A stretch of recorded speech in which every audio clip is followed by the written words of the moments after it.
Ginger. Thank you for the roses. Thank you, thank you, thank you. Hi, Amber. How are you? Yep, I am live tonight. I am doing a mod appreciation night. I'm doing well, thank you. I'm doing a mod appreciation night, and I'm hoping my mods will pick out some triggers. I will start out with a new gift that I got today. I'm so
this is a nice visual trigger with some hand movements and mouth sounds.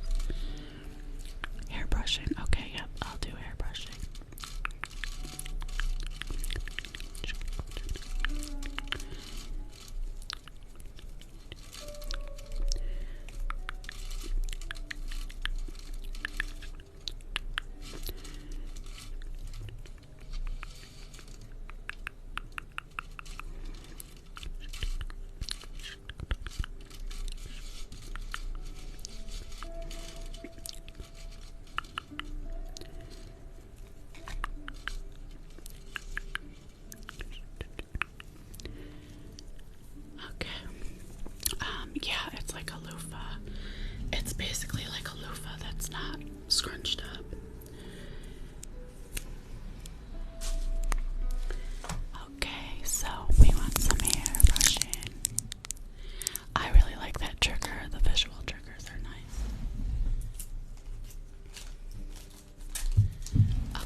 amazing. Thank you, thank you. Thank you so much.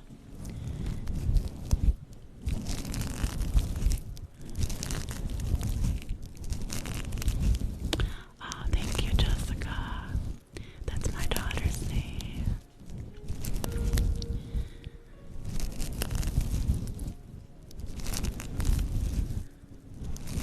You're welcome. You're welcome, Dorit. Thank you for coming in. Rustling sounds like this.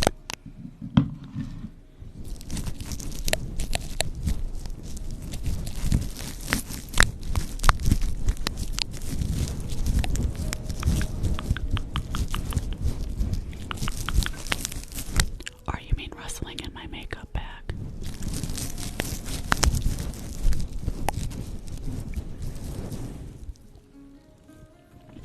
I have been to Mexico, Canada, of course. The Ambassador Bridge, like 20 minutes away from me. Packets, paper, or okay, sure.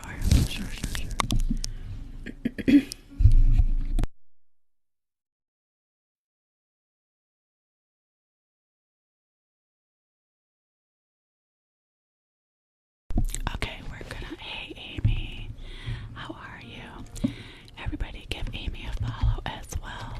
She does amazing ASMR. Okay, we're gonna do a little rustling in the makeup bag. And I haven't forgotten about shaving cream. I actually have a trigger that you guys might like a little more than shaving cream. I have glue sticks, and I also have where I put bubble wrap underneath the fluffy mic. Oh, I'm sorry, Amy. I know I feel you. I'm doing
is your favorite trigger?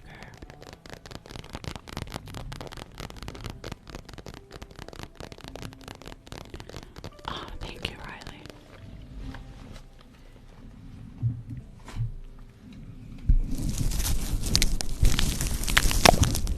Thank you so much, Lynn. You're really pretty too.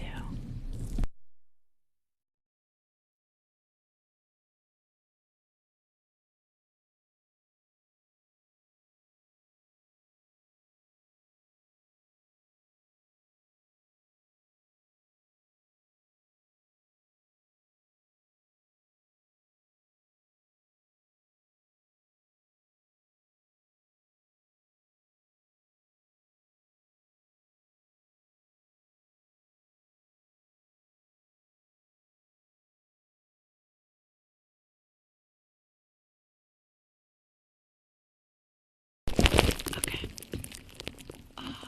Okay. I did some hair brushing, so I'll do cup tapping, but I'll do hair brushing again too.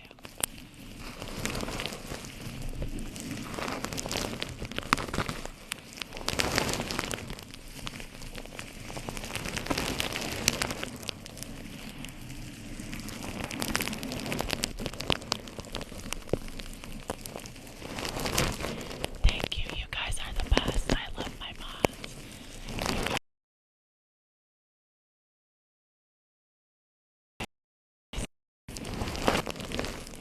Oh, thank you, Alarna. Thank you, thank you.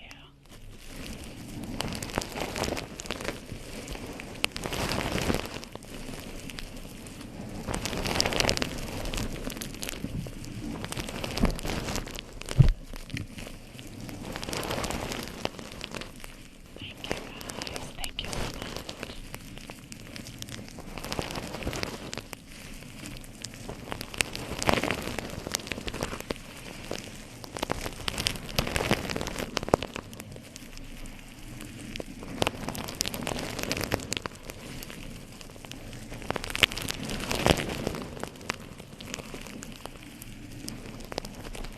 Thank you, Alarna.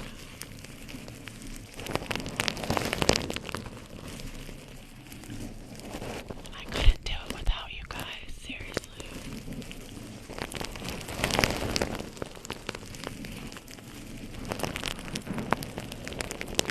Hi, Erin.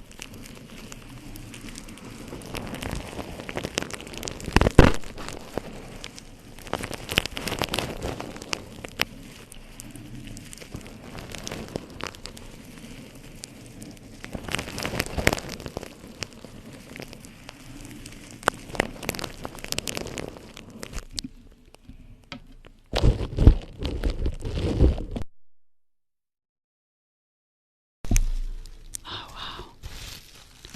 I'm sorry to hear that, Natalie. So, I'm gonna do some cup tapping, sorry.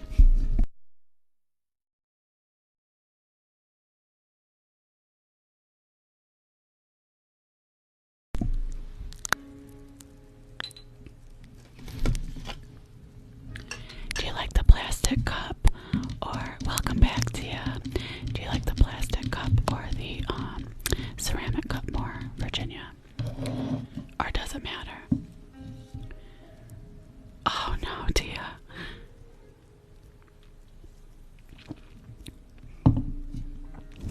Thank you, Lynn. Okay, I'm gonna start with our Harry Potter cup. And then we'll do a little ceramic cup as well.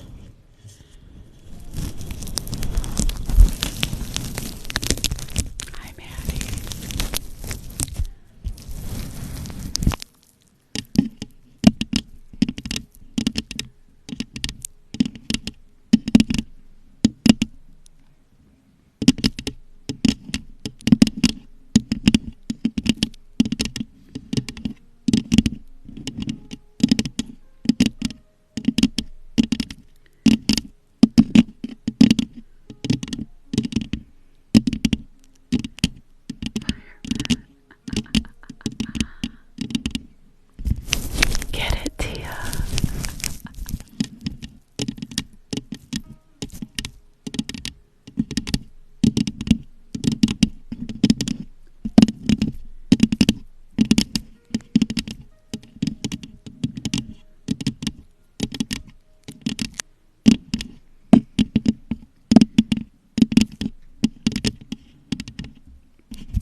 Well, I'm not bald.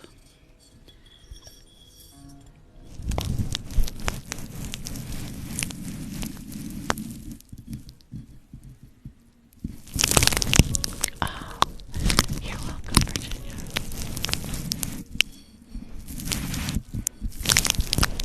I think my daughter got this for me, but I think she got it at TJ Maxx.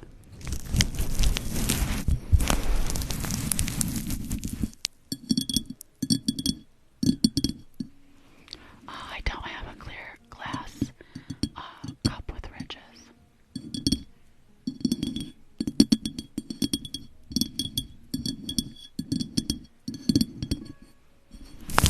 I'm actually full on mods, but thank you, Dreamy.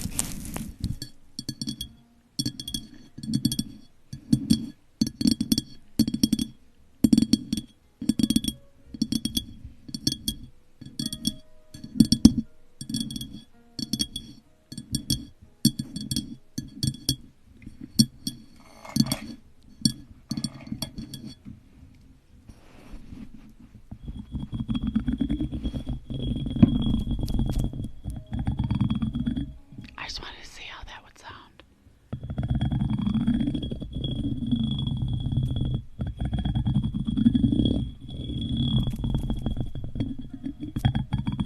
Hey Kyla, everybody give Kyla a follow. Pluck her out of chat right there.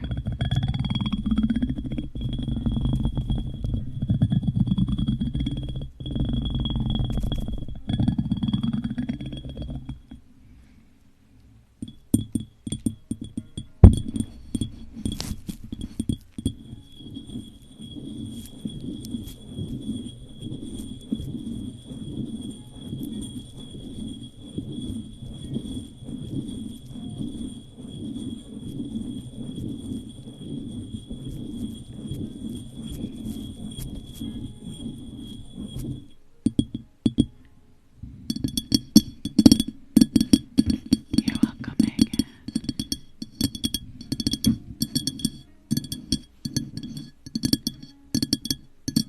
You like it?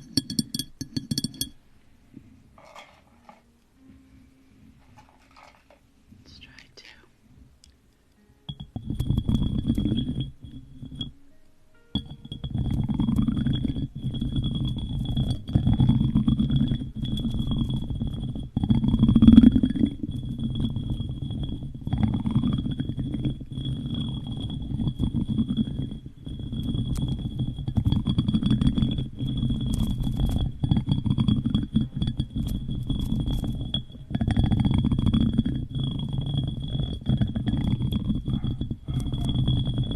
Uh-oh, there goes Pluto.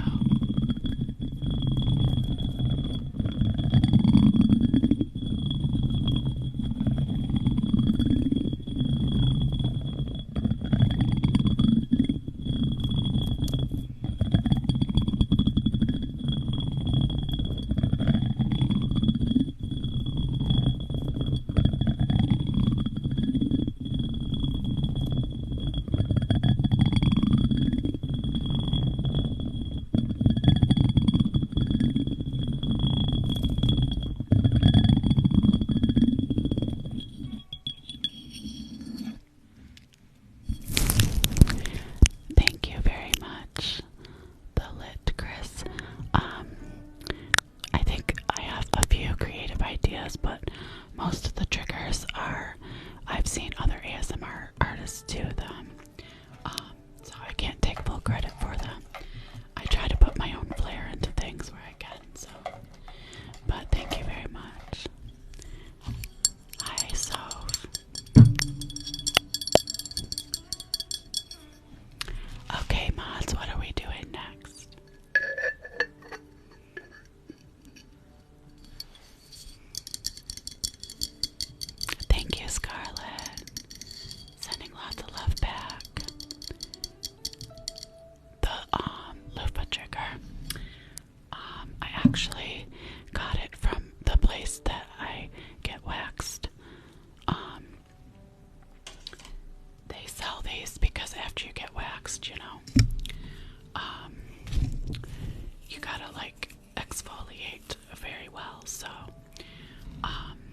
But yeah, so that's where I got that from.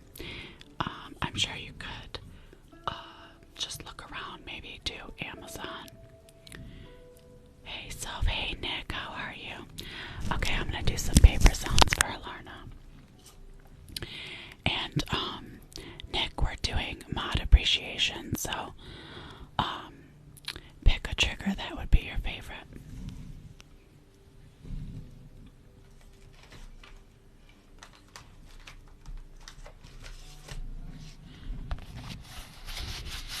Yep, Nick is here. He just got here.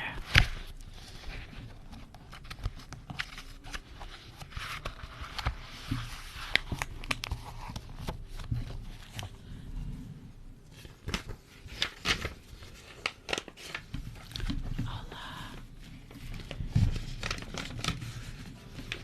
You don't have a favorite, Nick?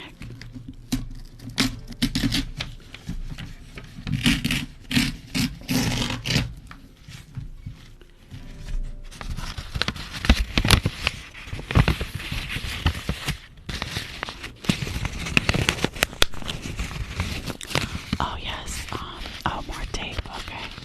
I'm sure Lana would be happy for more tape. So yes, everybody, Jin Jin, my moderator, if you try to tag her in comments, she can't see them.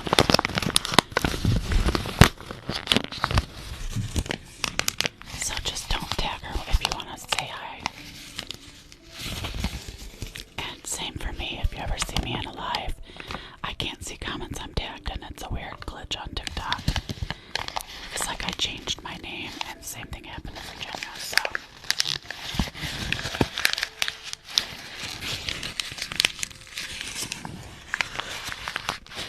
How's that, Alarna? Is that good for paper sounds?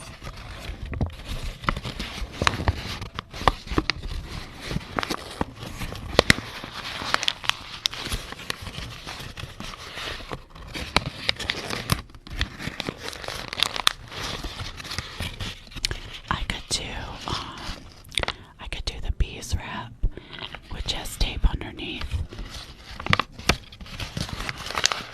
Thank you for all the likes. Oh my gosh, we're already almost at 35K. Thank you guys so much. I appreciate you, Nick. I appreciate and love all my mods. I have the best mods in town.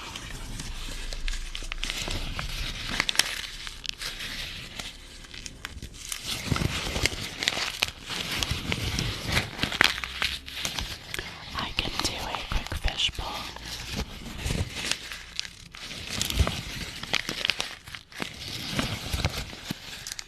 And then, would you guys want bees wrap? So I wrap the mic in tape and then do bees wrap over top.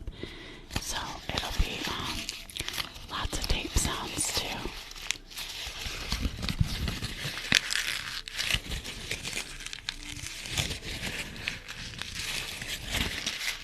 Okay, I'll do that.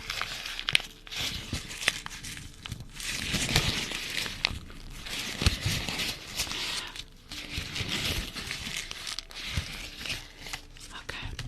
I wonder how the bubble wrap would sound. I bet this will be good.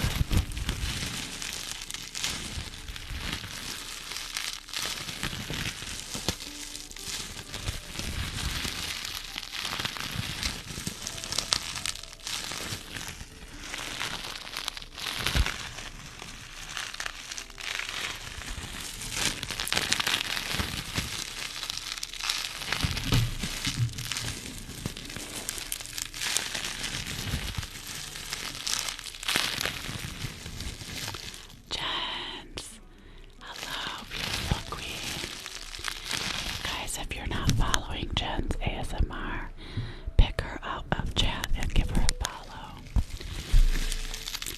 I'm gonna do some bees wrap right now, Jens, but I'm guessing that you want some hair brushing. I'm doing a mod appreciation live, so my mods are picking all of the triggers. So I'm gonna do a quick fishbowl, and I'll do the bees wrap and then hair brushing. Jen, is that your choice?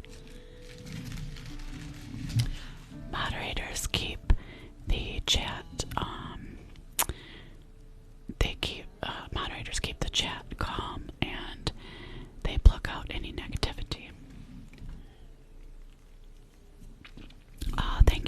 much, Scarlett. I love you too. Thank you, thank you, thank you.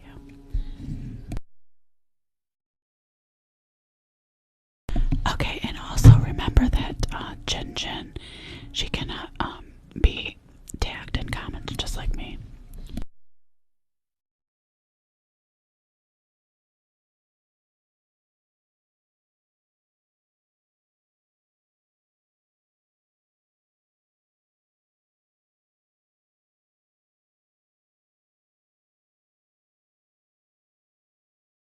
I have to find the end of the tape because so that might take me a minute here.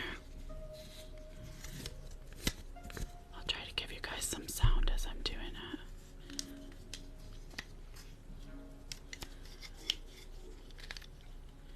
Oh, I think I found it. I think I found it. Yes, yes, you do. Oh, Johnny, how are you? Thank you for coming in. Everybody give Johnny Bean a follow as well. Thank you for the cloud press. Okay, Jen. I'll give it a follow after my live. We're just about to do some bees wrap, and then we're gonna do some more hair brushing for Jen.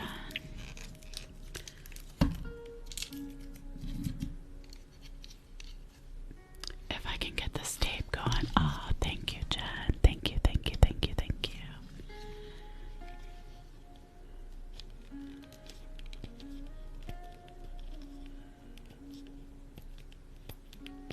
Come on, tape.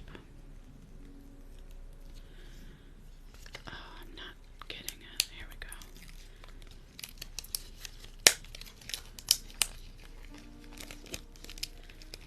Finally making some progress.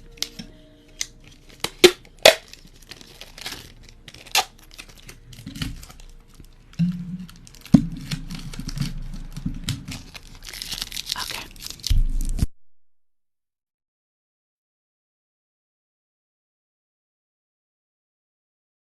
So the bees wrap is just a wrap that you put on food. So I'll be pulling it out here shortly. But we'll do this tape peeling first.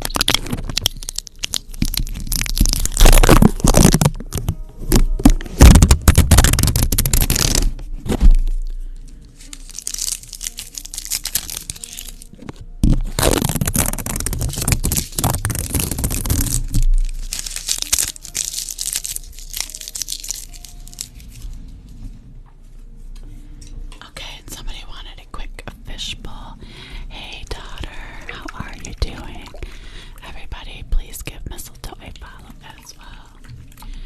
Okay, so I'm gonna do a quick fishbowl, and then we'll get to this bees wrap. Oh no, tape. No, you do not. Okay. Alright.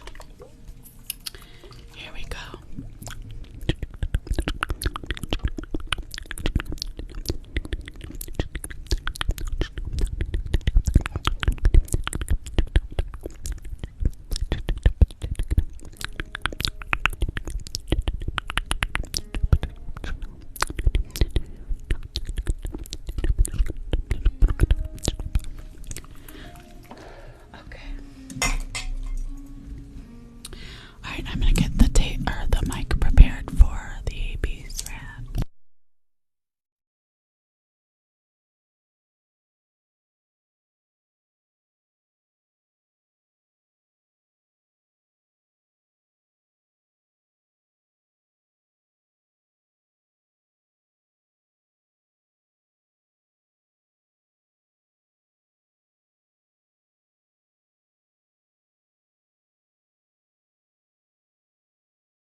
These are here.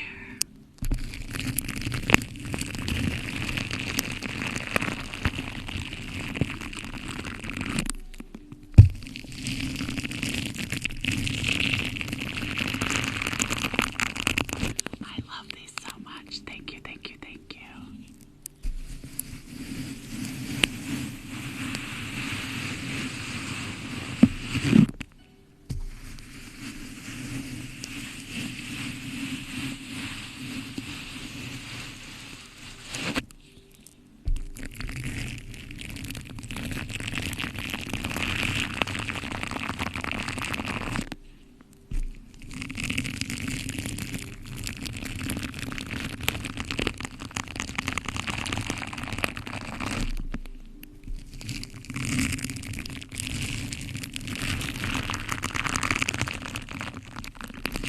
Thank you for the roses. Thank you, thank you. Thank you, platform.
Thank you for all the likes, you guys.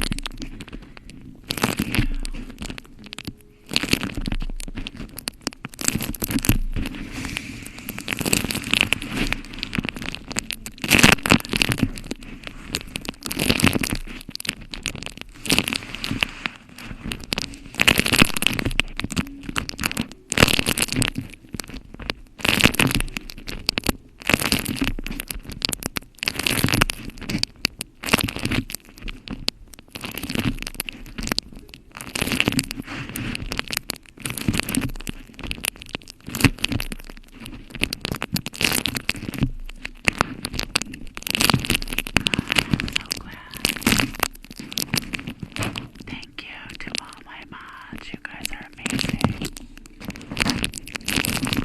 Thank you to all my viewers. If you guys could show some love and appreciation to my mods, I appreciate that.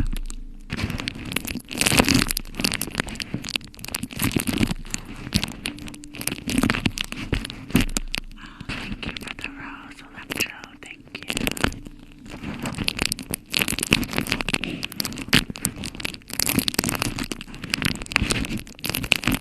Thank you guys. Thank you, thank you, thank you.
show you guys. See that tape? How it's all residue. So that kept it off of my mic there.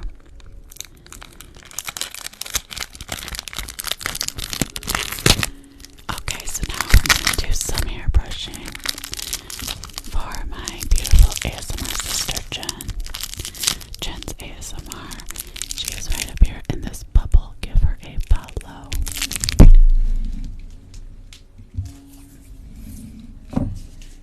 Okay, we're going to get this one away.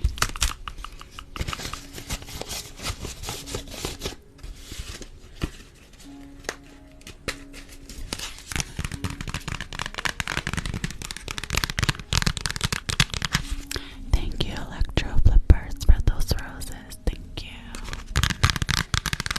Jen is amazing, amazing queen. She has taught me so much. I learned a lot from that amazing, amazing queen.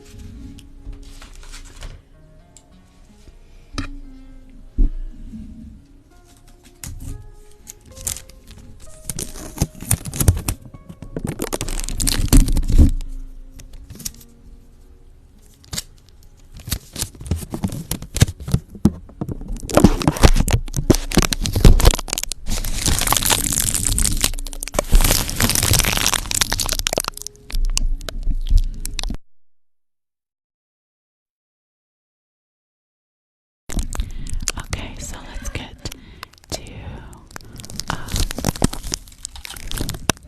get to some hair brushing. Yes, she is amazing. She helped me so much. She is so very kind and loving and helpful.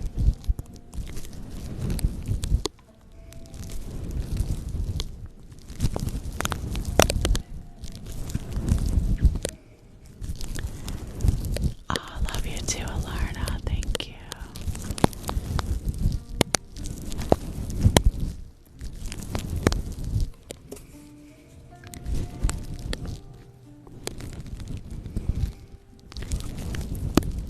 Jen, I hope that you're enjoying the hair brushing.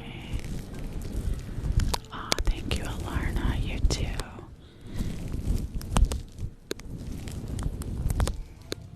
All my mods are amazing.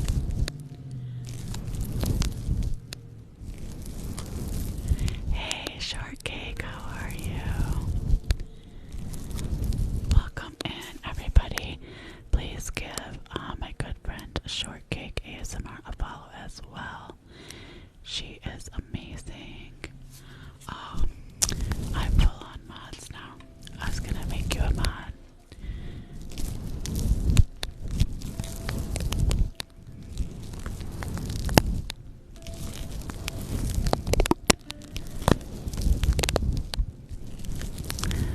Good. I loved your live. I wish I could have been in there for longer, but I had to go into the office today, so yeah, I loved what I did see though. It was awesome.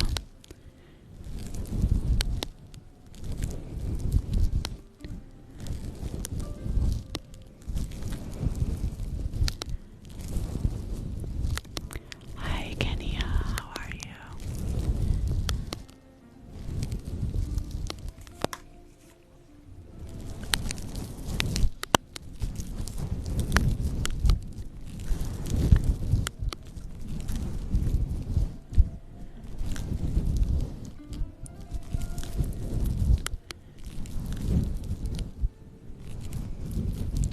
Oh yeah, I showed everybody the trigger. Shortcake is the one that showed me the like that. It sounds amazing. I loved it so much, so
energy, walk in the snow trigger.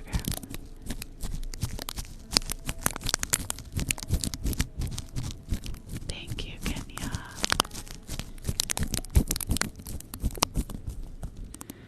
Okay. So I am giving my mods appreciation tonight. So I'm doing some hair brushing for Jen. She needs to relax. Let go of the stress. Let go of the anxiety. Just be in the moment.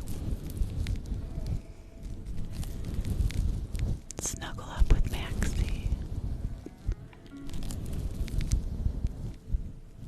Isn't it great? Oh, Virginia, thank you. Oh, thank you so much for the paper crane. My inspiration was watching ASMR. I love ASMR. It helps me relax. And I honestly started watching Jen, Shannon Rich, and I was like, I want to try this because I saw their live videos and it looked like it would be fun. And I enjoy helping people, so thank you, Black Cat, for the rose. Thank you.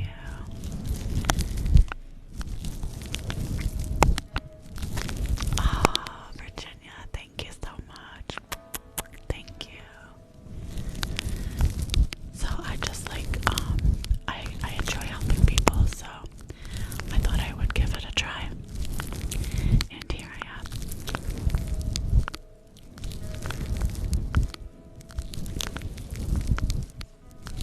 Yeah. Before TikTok, I used to watch ASMR on YouTube. And I really liked this one artist. Her name was Loon Innate. And she did a lot with like crystals and Reiki healing. So I liked that. So I have some crystals. I have more coming. One of my mods, Tia, she sells crystals, so get in touch with her if you're interested. Thank you, Jen. Thank you, thank you, thank you for the roses. Thank you. Thank you so much. Oh, there's lots more. Hi, Suturb, how are you? My face is getting full. Thank you, Virginia. Oh my gosh, thank you. Yeah, it was very relaxing. I do have a YouTube. You can find that in my link tree. Thank you, Black Cat. You can find my YouTube in the link tree. And my favorite ASMR trigger is personal attention. I like visual with mouth sounds, things like that. So, makeup, Jen Spa is my favorite. Love it. She does a spa usually lasting about 30 to 45 minutes, doing your makeup and everything like that. So I really enjoy that, like the visual trigger. That's like personal attention, like hair brushing, like makeup, face touching, any kind of like visual with audio.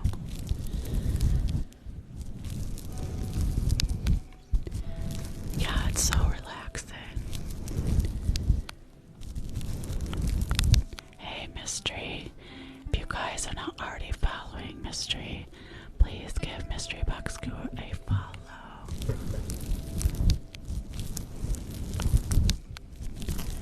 Yeah, it always has me so relaxed. And I really like the web thing that I did earlier. I saw ASMR Healing Snow White do that, and I love it. Yes, ASMR helps with so much anxiety. Honey, I usually go live in the evening times, Eastern, usually anywhere between like 6 and 7.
triggers that you'd like me to do. Hi, Gail Mason. Welcome back.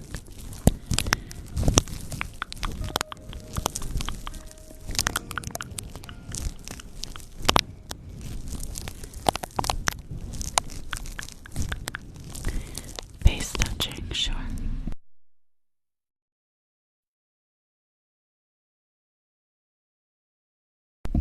Thank you, Black Cat, for the rose. Thank you, thank you. Okay, we can do some face touching. Is that all you mean, Kenya?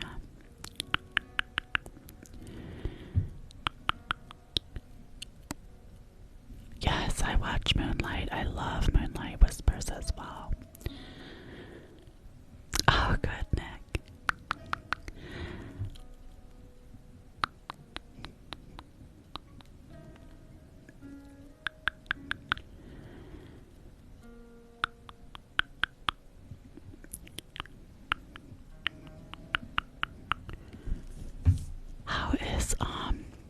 How's Mama doing, Mystery? Hi, Tilly.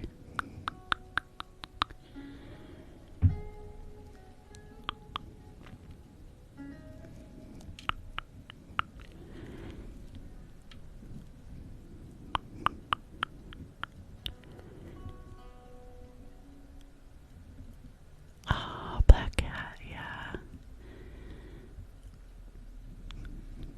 Do you have a body pillow? I have been using a body pillow since my first pregnancy. 27 years ago. I have to sleep with a body pillow.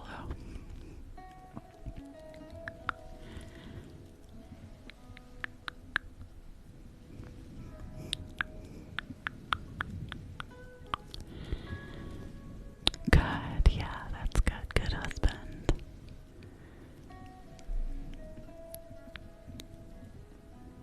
Just relax.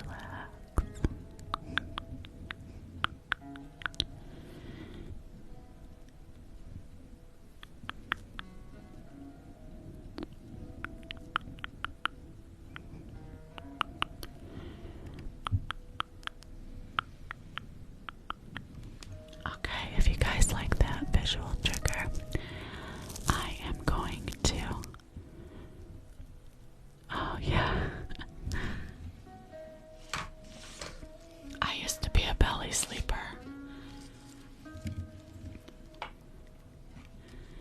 Oh, Celia, if you click the follow button, I think it should be up here somewhere. Then you'll be able to find me when I go live. But for those of you that like this and like the visual triggers, I'm gonna do the web again. It's one of my favorites. I really like it.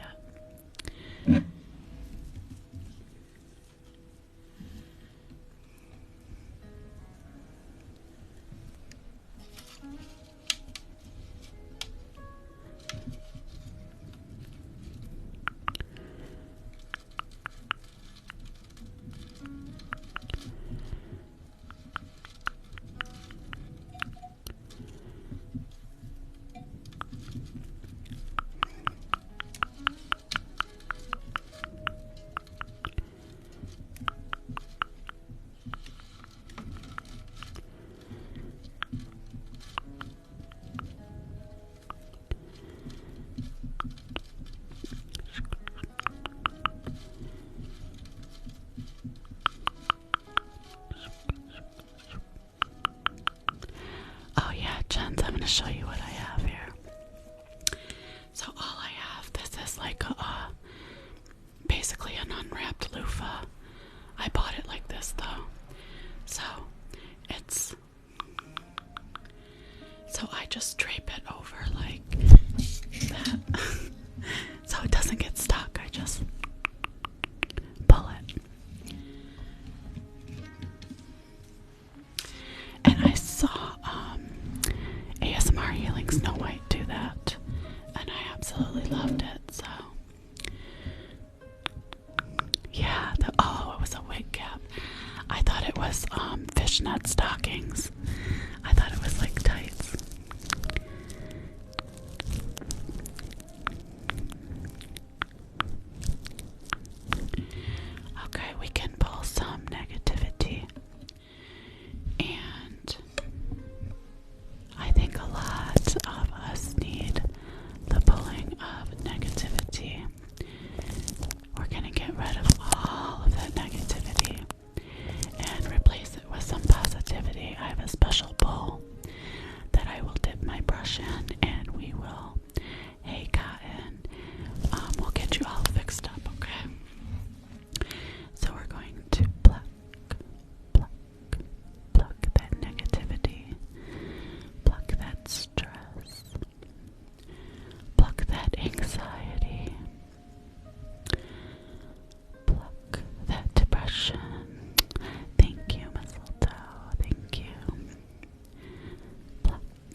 to put it on my makeup brush. We're just gonna soak that makeup brush with that positivity.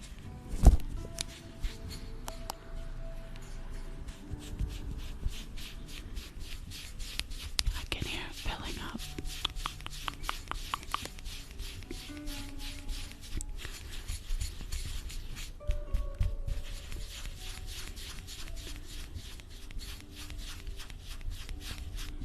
Okay. Now we're going to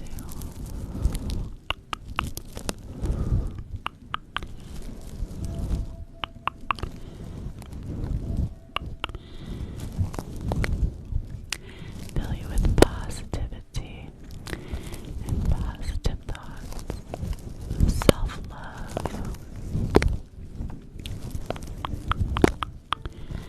relaxation, and calm. I love you too, Amber. Just relax and feel that positivity penetrate. Feel that positivity lifting you up.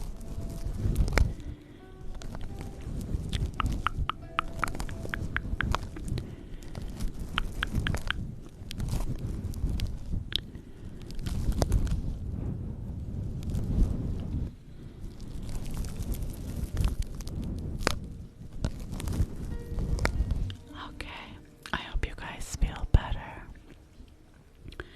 I'm actually not on for much longer. I feel like I should do some reading from my friend's book and then call it a night.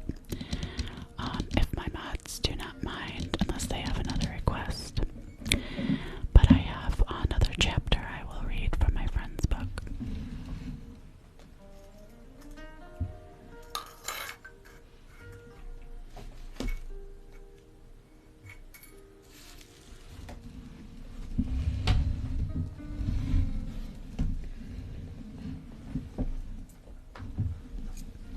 Okay.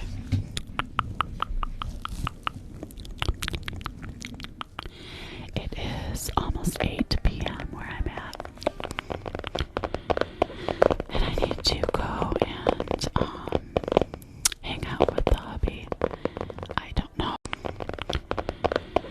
And I need to go and hang out with the hubby. I don't know. I think he should be home here pretty soon if he's not already. He had a late night, so.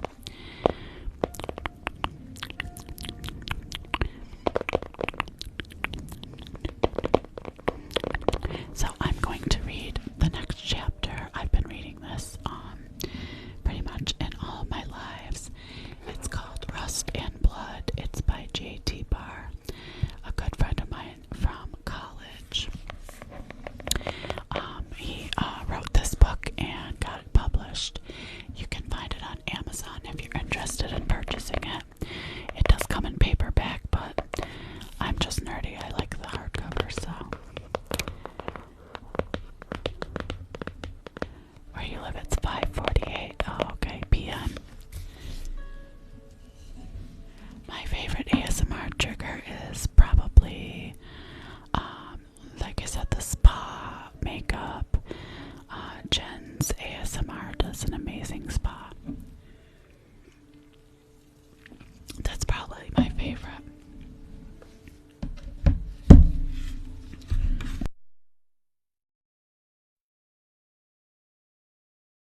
Excuse me, when I'm drinking Coke, it gets caught in my throat, so. Okay. So the last we left off, our main character, Rustin, was in the death box. And that was where we left off. We're on chapter 4 now. I think what I'm going to do is cut my lives and put, like, on my YouTube, I'm going to put, like, chapter 1, chapter 2, chapter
Rustin held his breath. After a few short seconds, the noise was replaced by the silent, vicious specter of the Martian atmosphere. The horrific cold was nothing like Rustin had ever experienced. It wrapped its icy tendrils around his arms, legs, and neck, constricted like a deadly snake. I should turn the music off, huh? Give me 1 second, I'm gonna turn the music off.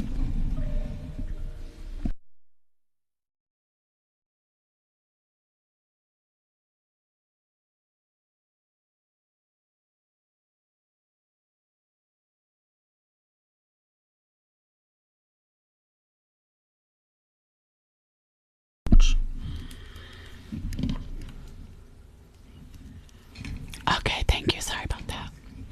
I just didn't think that the music really went with the book. So okay. Rustin could feel his insides filling up, inflating. He knew this to be nitrogen bubbles forming in the blood vessels caused by the rapid decompression sickness he was now experiencing. Among the population of Mars Corp, it was commonly known as the Bendies. This is it, he thought. I love you, Dana. The camera light grew brighter as the media crew came in for his close-up. Rustin felt hot blood start to leak out of his nose, then his ears, then his mouth, then his eyes. His vision was smeared red with the essence of his life force, and he could hold his breath no longer. As he exhaled sharply, the viewport of the death box was splattered with specks of blood that froze instantaneously. A blackness began to creep into the periphery of his vision. Rustin knew this to be death. He tried to breathe. Sharp ice filled his lungs. He finally felt a wave of comforting warmth wash over him. Then he heard a distant, faint echo of Granny's voice. Remember, honey, we are bloody, not unbowed. I love you. And then there was only darkness. Rustin inhaled sharply. He no longer felt cold, but comfortably warm. He opened his eyes to see that he was still inside the death box. The light of the camera penetrated the viewport in front of his face. What in the... Rustin was puzzled. He looked down at his hands, which were no longer in pain.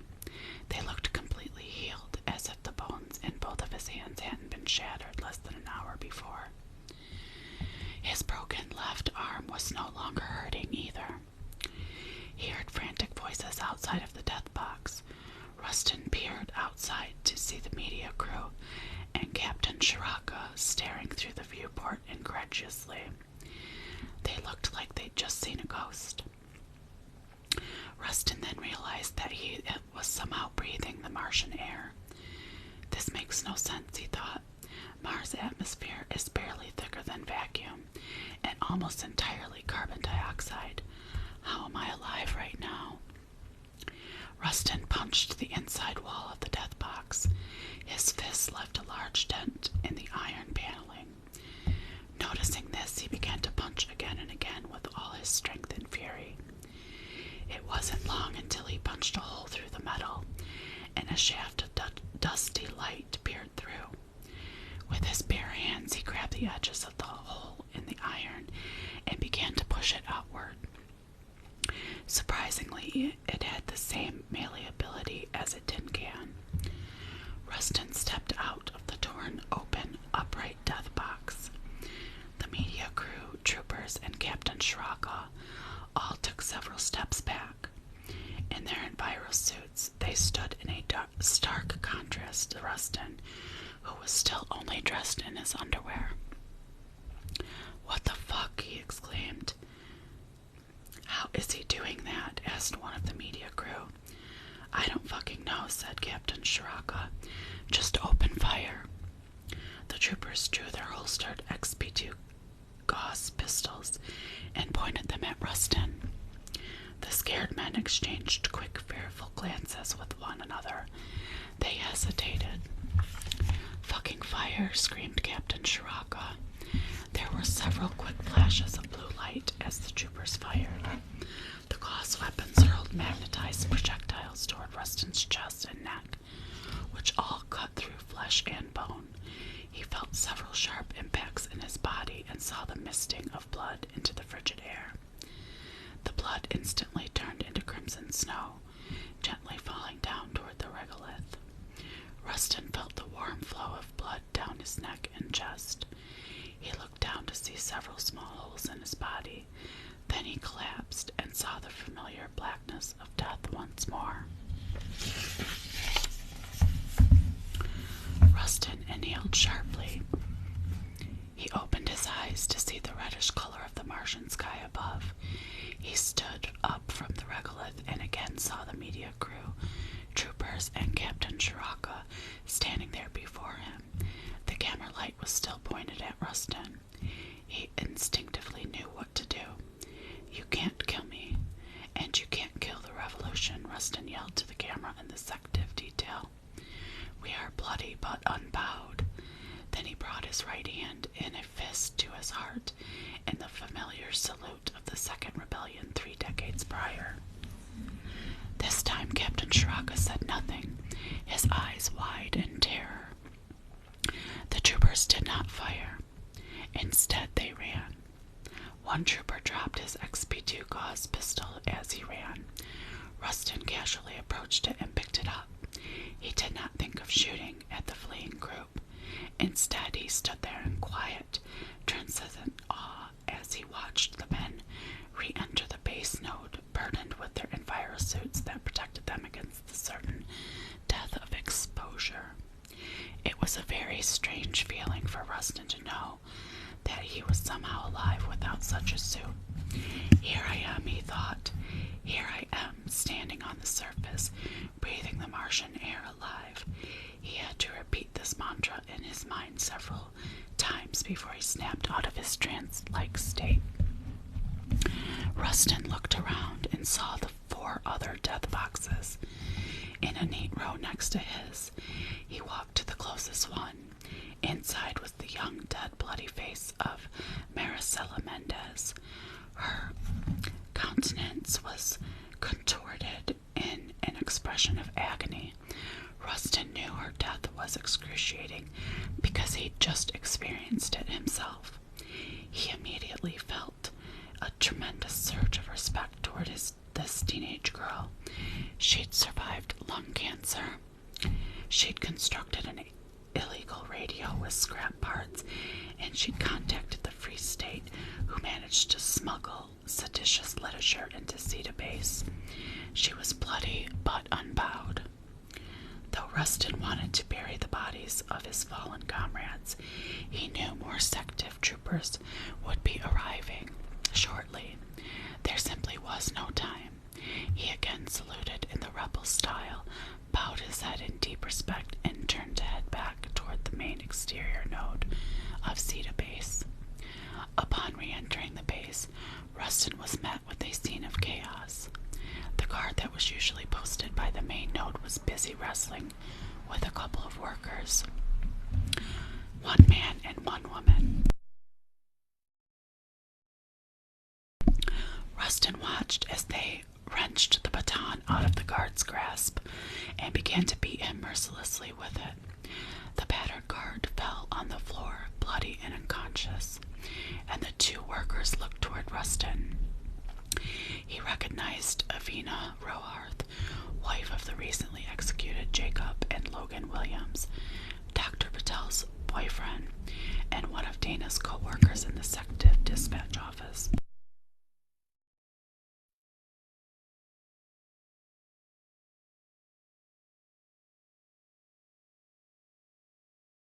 "It's you," Avina said. Her mouth was agape and her teary eyes were lit with fire and fury.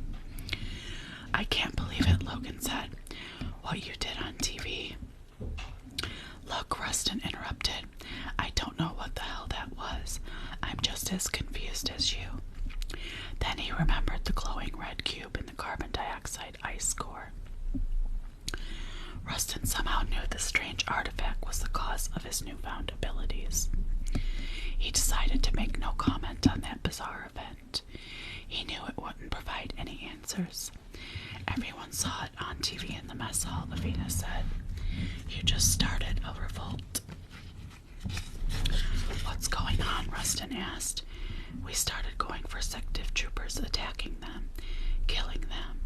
They killed my will, Logan said angrily. Avina grabbed me and had the idea to come up here to the ground floor in case you needed help. Did you see Dana Gardner or Grim Moreau down there?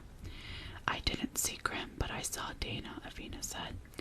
I think she might have been trying to get back to her quarters. Last I saw her, she was heading toward the south stairwell.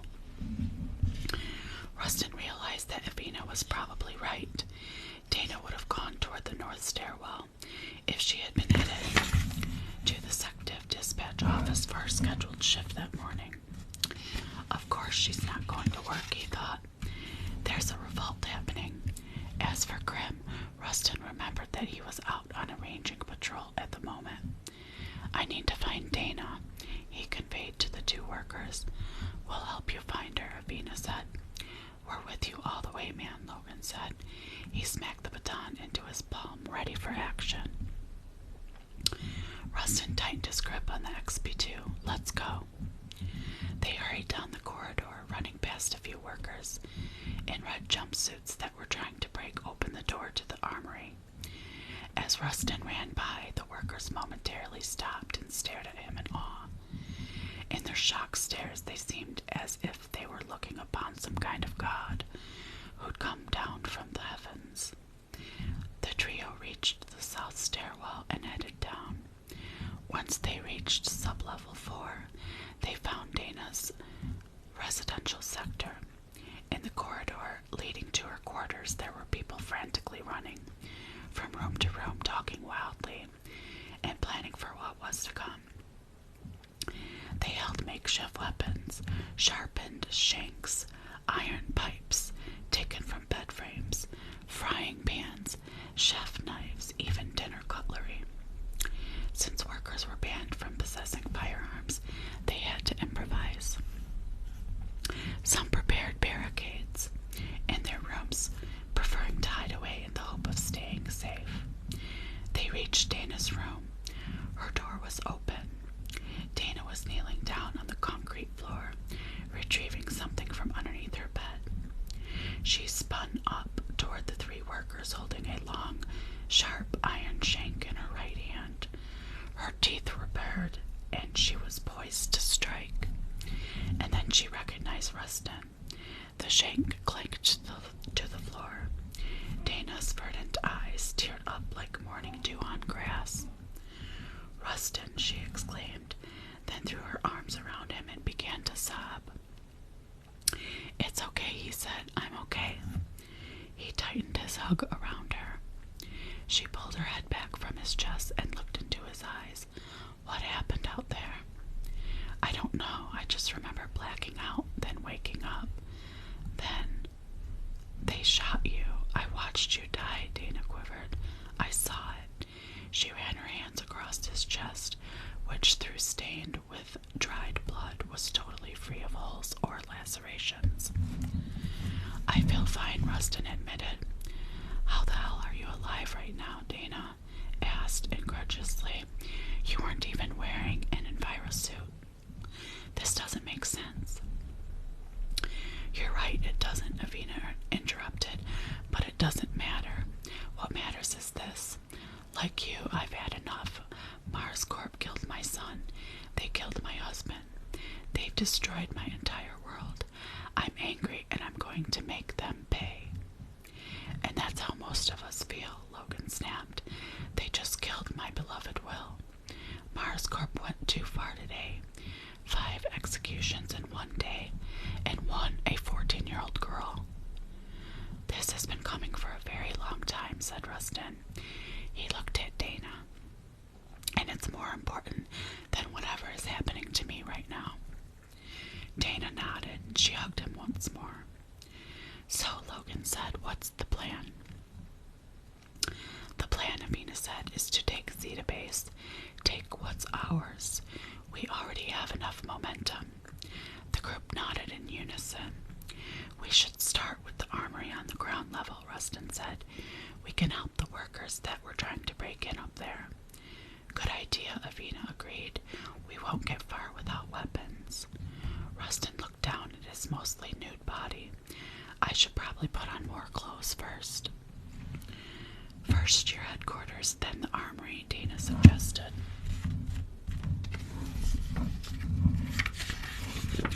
She picked up her fallen iron shank. They made their way one residential sector over, still on sublevel 4. Rustin quarters had been completely ransacked. The foam mattress had been torn up. The cabinet had been emptied and its contents strewn about. He found one of his red jumpsuits and his work boots in the pile, and quickly got dressed. Then they climbed the stairs 4 sublevels up. They reached the armory, and the workers from earlier were still pounding on the door with their iron pipes. One of them turned and cried, "Help us," while he smashed his metal weapon into the door fruitlessly. Remembering how easily he ripped a hole in the iron death box earlier, Rustin had an idea. "Step aside, please," he said. The workers parted and exchanged puzzled looks at this average-sized man. Rustin squared up to the titanium door. Then he kicked it dead center. The sealed door immediately crumpled backwards and clattered loudly to the floor. Rustin held his XP2 pointed forward. He clicked the safety off. Captain Shiraka and 2 men were standing inside the armory, all aiming Martidine XR6 Gauss rifles at Rustin. Blue laser sights pointed at his face and chest. Then recognizing Rustin's face, they all simultaneously dropped their weapons. "Please don't kill us," one of the sective troopers pleaded. Rustin recognized the young woman as Private Ji-Yun Park. She was young and childless by choice, so she'd been conscripted into sective.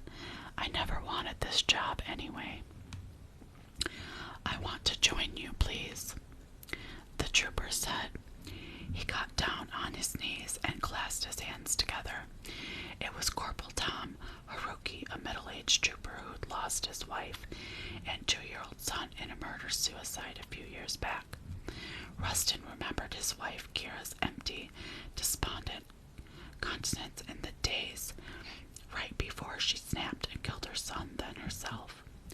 Captain Shiraka stared at Rustin with wide eyes. He slowly shook his head in denial of his own senses. "I can vouch for these 2, Avina said, motioning to Jian and Tom. "They never bought into the sective bullshit. They're good people." Rustin nodded. "I know they are." "Well then," Logan added, "maybe they can help us pass out weapons to the other workers. We need to arm ourselves." Ji-Yun and Tom nodded in unison. "Of course," Ji-Yun said. Together they gathered several XR6 rifles and XP2 pistols and slung them over their back and shoulders. Then they left the armory with Logan. "And this one," Dana said, nodding to Captain Shiraka. "What should we do with him?" The sective officer snapped out of his trance. "Fuck you," he said, then spit in their face. Rustin punched him hard. The captain's nose immediately crunched. Then he fell down limp to the cold hard floor. Blood began to leak out of his nostrils. Seeing the sadistic captain look like a pathetic sack of meat almost made Rustin feel sorry for him. Almost. "Nice one," Dana said, wiping the spittle off her face. "He deserves that and much more." Avina growled, then kicked the unconscious man in the face. Her boot left a laceration on his forehead, which now also leaked crimson blood. "Let's bind him," Rustin said, then found a pair of handcuffs on Captain Shiraka's belt. He flipped the captain onto his stomach, pulled his hands behind his back, then clasped the cuffs around his wrists. The captain was still dressed in his envirosuit, and so the cuffs were very tight. Rustin knew he couldn't escape if he tried. "Where do we put him?" Dana asked. "The brig would be best," Avina said. "I could scout down there while you both guard the armory, just to make sure it's safe." "Will you be okay?" Rustin asked her. Avina was now dressing herself in black ballistic armor.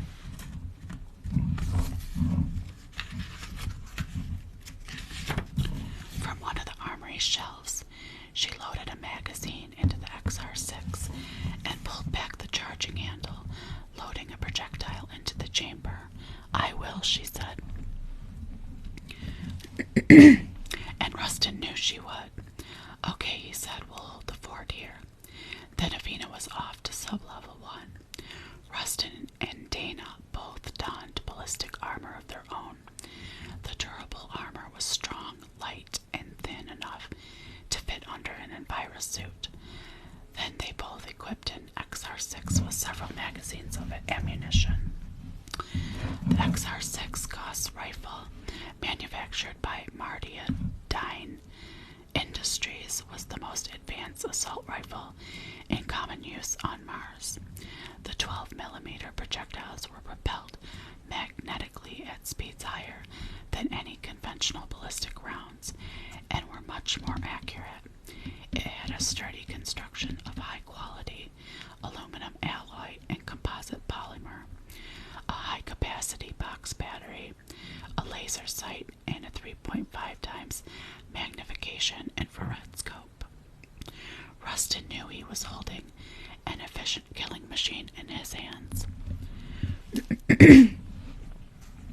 "I still just can't believe all this," Dana said.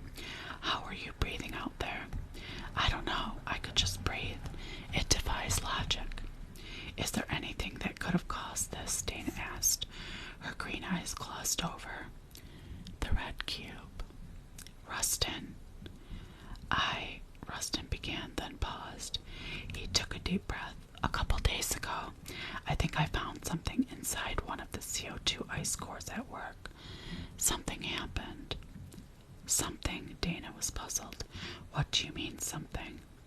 "I don't know. Something. There was this bright red glow coming from the ice. I broke it open, and there was something inside.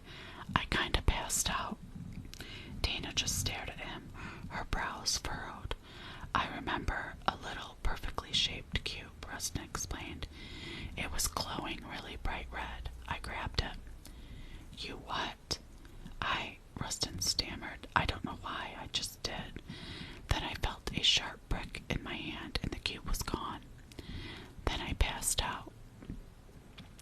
"What the fuck? Didn't you tell me this before?" Dana barked. Her eyes were burning with emerald rage. "We tell each other everything. We help each other through everything. We take care of each other. We love each other." "I'm sorry," Rustin said, hugging her tightly. "I thought it was some kind of delirium or hallucination. I honestly thought I was losing my mind. I didn't think it was real." Dana looked him in the eyes, her fiery gaze sing to his heart. "You listen to me. You don't ever keep something like that for me again. You hear me, Rustin?" Dana had never sounded so serious. "Yes," Rustin said gently, "I hear you." "You promise me?" Dana demanded. She put her hands on her hips. "I promise." Just then they heard the sound of the main node's interior door opening down the hall as someone entered Zeta Base. Rustin and Dana held the XR6 rifles at the ready. Though banned from possessing weaponry, all Mars Corp workers, sective or not, were trained on how to use an XR6 rifle in case of invasion by another Megacorp's paramilitary force. It had happened nearly 100 years ago in the early days of Mars Corp presence on the Red Planet.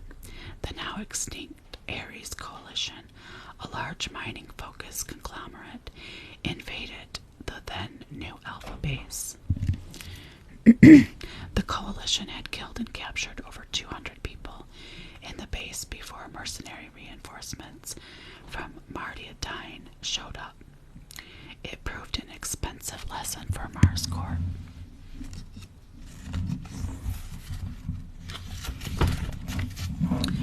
Rustin and Dana heard the footsteps growing louder. It sounded like only one person. The footsteps stopped in the hall just outside the door to the armory.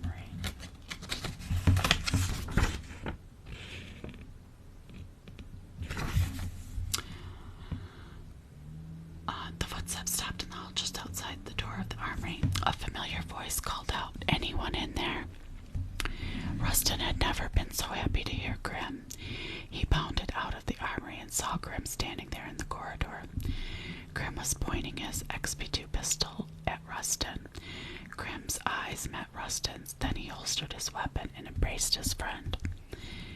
"Is it just you?" Rustin asked him. "Yeah, it was only me today," Grim confirmed. "They had me ranging solo a few miles north. But what the hell is going on here?" Rustin smiled.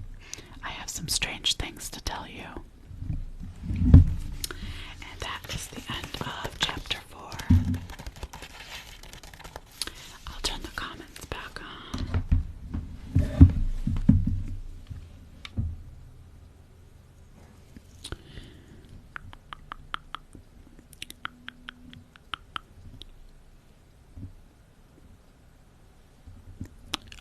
Okay, welcome back, guys.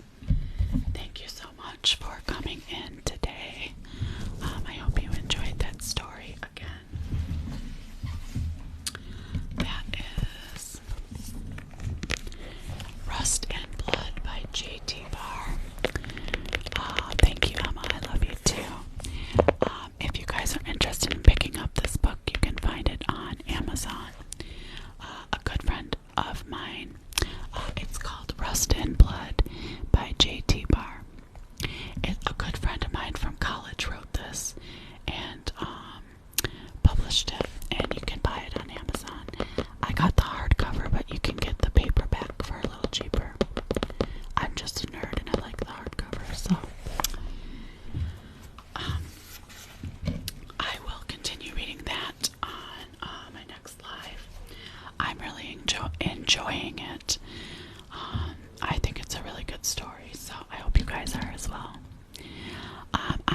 earlier, so you guys might have already followed her.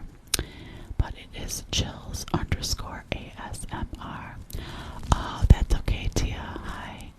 Could somebody put Chills underscore ASMR for our love raid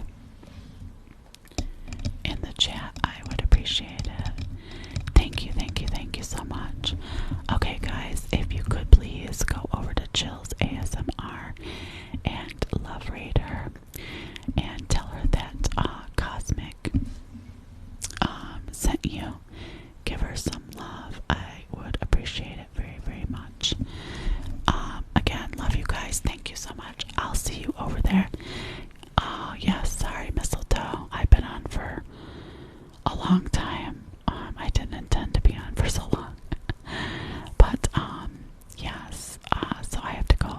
Please go and see Chills ASMR, and I will see you over there. Thank you, guys. Thank you. Love my